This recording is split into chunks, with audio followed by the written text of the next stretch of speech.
Desde domingo, quando, através do Evangelho de São Marcos, nós conhecemos um personagem muito importante da Bíblia chamado Bartimeu, filho de Timeu,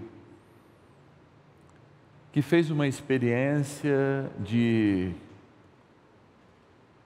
experimentar, ouvir, saber que Jesus estava passando, e ele, estando à beira do caminho, deu um grito de misericórdia, insistiu, gritou mais forte. Jesus o chamou, através das pessoas que estavam perto dele. Ele chega diante de Jesus e pergunta: que queres, que eu te faça? Ele diz: olha, que eu veja. E ele vê. E o ato dele ver não é apenas um ato biológico, físico, porque ele está à beira do caminho. De algum modo ele sabe o caminho, sabe o segmento, mas não está atuando no segmento. E o Evangelho conta que depois da cura, ele segue Jesus e vai a Jerusalém. De novo nós estamos trilhando a caminhada de Jesus em Jerusalém, que é uma caminhada de glória. Ele vai atingir o ponto alto e nos mostrar quem Ele é, na cruz, no sofrimento, a grandeza do Filho de Deus, que se fez homem, morreu, ressuscitou por cada um de nós. E agora a gente chega num momento bastante emblemático, quando as cartas, especialmente a que a gente ouve no dia de hoje, de São Paulo aos Efésios, ela vai demonstrar um pouco como deve ser o cristão de verdade. Então, um cristão de verdade, se ele for escravo, e aqui nós estamos falando de um outro tipo de escravidão servil, que era aquela que você ficava escravo porque você devia, repito, não tem nada a ver com a escravidão que nós vivemos no Brasil. Quando a gente foi lá na África, roubava as pessoas das suas casas e trazia-as para um trabalho forçado, e as escravizava. Aqui não, até a própria pessoa, ela se colocava como escrava, falando: eu não vou dar conta de lhe pagar, então eu vou dar um ano da minha vida para trabalhar como servo. É outra coisa. E aí o Evangelho, aliás, a palavra está dizendo o seguinte, seja o melhor naquilo que você faz. Em outras palavras é isso. Então, para o cristão, não basta ele ser cristão. Ele vai vir até a igreja, ele virá até a igreja, ele vai levantar as suas mãos para o céu, ele vai juntá-las, ele vai desfiar o seu rosário, o seu terço, ele vai participar das novenas, ele vai devolver o seu dízimo, ele vai ser um fiel. Mas se ele não for o melhor pai, a melhor mãe, se lá no trabalho ele não for o melhor funcionário, se ele tiver uma empresa, se ele não for o melhor patrão, tudo isso se torna vão. Tudo isso deixa de ser um sinal da salvação. Por isso que quando nós falamos de realidade eclesial, quando nós falamos de realidade de igreja, nós não diminuímos a igreja a 4 paredes. A igreja que prepara a mesa para os filhos se alimentarem, ela está nas 4 paredes. A igreja que prepara a mesa para os filhos celebrarem honrosamente a boa notícia de Deus do Evangelho, está aqui. Mas o desafio de ser cristão está da porta para fora das nossas igrejas. Quando o olhar dos homens, de fato, cobram que caminho nós seguimos. Quando as nossas atitudes revelam quais são as nossas escolhas. É aí que está o desafio. E o desafio muito grande. O que adianta aqui o padre dizer um monte de coisa, se ao sair das 4 paredes, ele viver totalmente diferente? A quem eu estou ofendendo, senão a mim mesmo? Deus nem se ofende com isso. Ele está dizendo: que bobo, vai chegar a hora, eu vou fechar a porta e eu não vou conhecê-lo, porque Deus ama a todos, Ele já nos salvou a todos. Mas nós seremos ceifados para o reino de Deus de acordo com as nossas atitudes.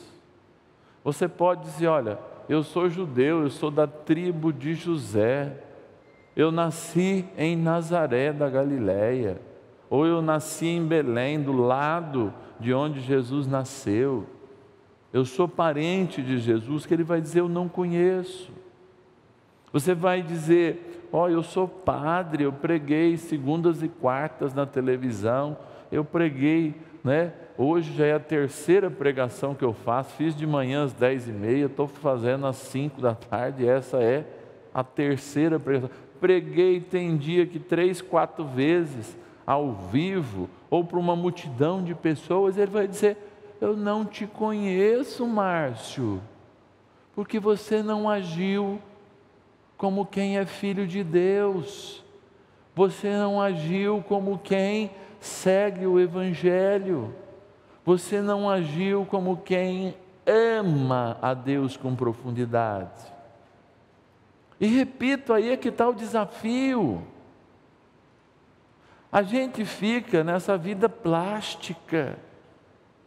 O cristianismo falso, mentiroso, hipócrita, desavergonhado de testemunho, não nasceu junto com o Instagram.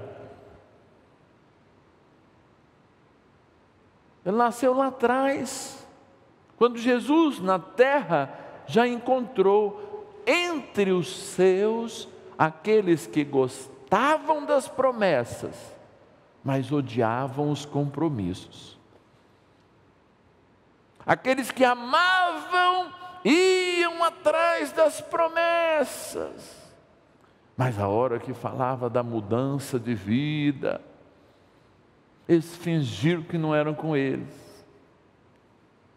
Até hoje a gente tem aqueles que tiram a selfie com os doentes, aqueles que tiram cuidando do pobre, que estendem e conhecem uma mão para dizer: eu sou bom, eu sou de Deus. E que santo que a gente conhece que algum dia afirmou isso?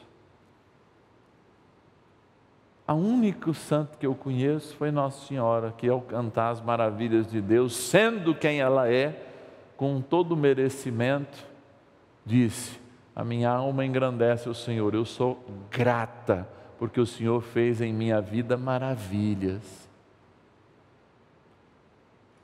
Qual a primeira maravilha que Deus fez na vida de Maria?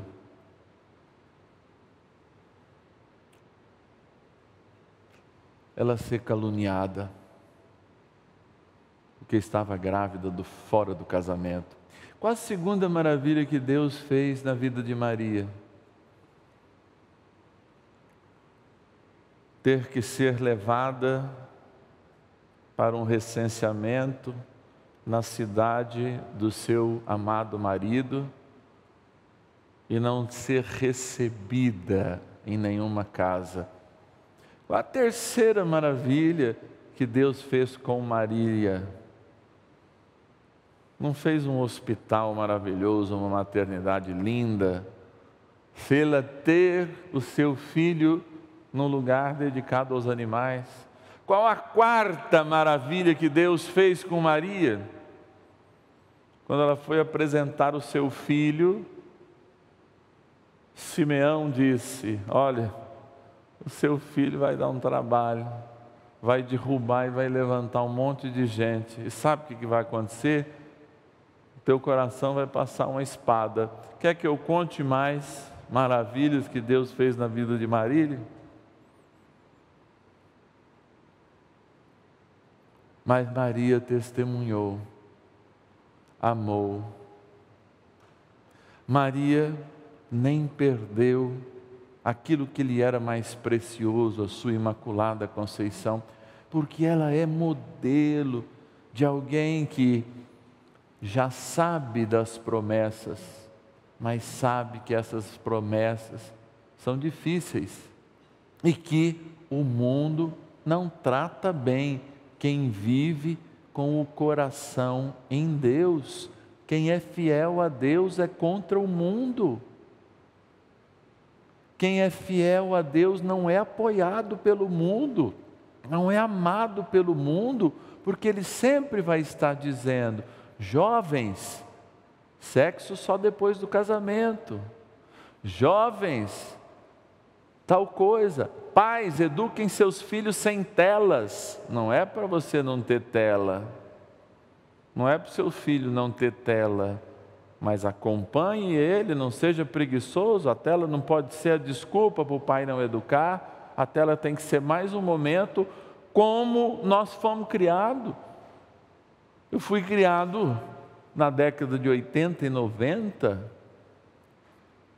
e eu tinha meu pai e minha mãe sentados ao meu lado, dizendo: isso é certo, isso não é, na frente da televisão. E hoje a gente entrega uma tela, solta os nossos filhos como se estivesse numa rodoviária de uma grande cidade e deixam ao seu próprio juízo, ao seu próprio prazer, quase entregue às mãos do diabo. Essa realidade que nós cristãos somos chamados a viver hoje. Um pai, uma mãe que quer ser o melhor pai, a melhor mãe, não pode sentir culpa quando corrige um filho. Não pode. Um pai e uma mãe não têm compromisso a não ser educar os seus filhos, porque quem os criou foi Deus. Olha que interessante. Então, quando nós somos colocados diante do Evangelho, o Evangelho está dizendo: vocês sabem das coisas, mas por que não vivem? Vocês sabem que porta bater, por que não atravessam? Vocês sabem como agir, por que não agem? Repito, Deus faz distinção de cor, de raça, de maior pecador ou menor pecador? Não, isso é gente que inventa. Nunca vi Deus falando assim: essa adúltera fica longe e essa criança fica perto. Não, ele fala: imitai as crianças. Ele chega e ajoelha até a pecadora que está prestes a receber pedradas.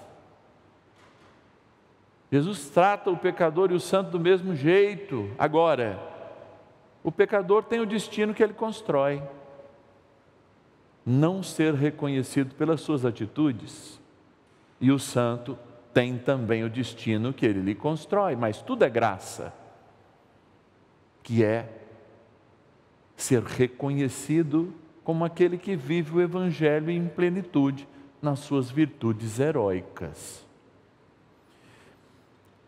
No fim do dia, diz um amigo meu, que é diretor dessa televisão, no fim do dia,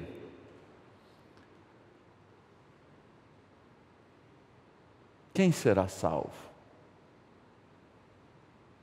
Quem viveu a vontade do Pai, quem fez e buscou a santidade, quem fez diferente do que os outros fazem, quem imitou o Evangelho e fez destes momentos, como a Eucaristia, nossa participação eclesial, momentos de reconhecer que toda a nossa família humana deveria conhecer o Cristo, e muito mais que conhecê-lo, amar como Ele nos amou. E assim o Padre Zezinho, quando encontra aquela criança, que pega o caderninho e vai anotar qual é o princípio de toda a vida cristã e da catequese, a gente que canta desde pequeno isso, pode cantar agora. Amar como Jesus amou, sonhar como Jesus sonhou, viver como Jesus viveu.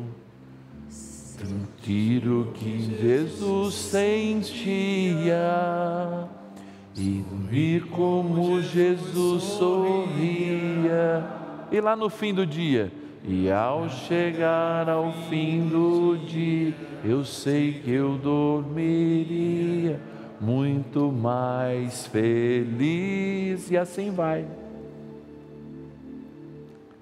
Me parece que é bem mais fácil do que as dificuldades que a gente coloca ser de Deus.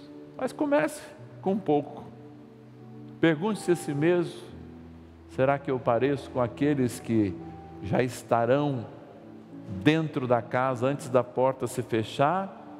Ou vou ficar me confundindo com mim mesmo e com as propostas do mundo e vou estar tão distante do Evangelho que um dia nem mais aquele que me salvou vai me reconhecer como um filho do seu Pai, como meu irmão. Louvado seja nosso Senhor Jesus Cristo. Para sempre seja louvado.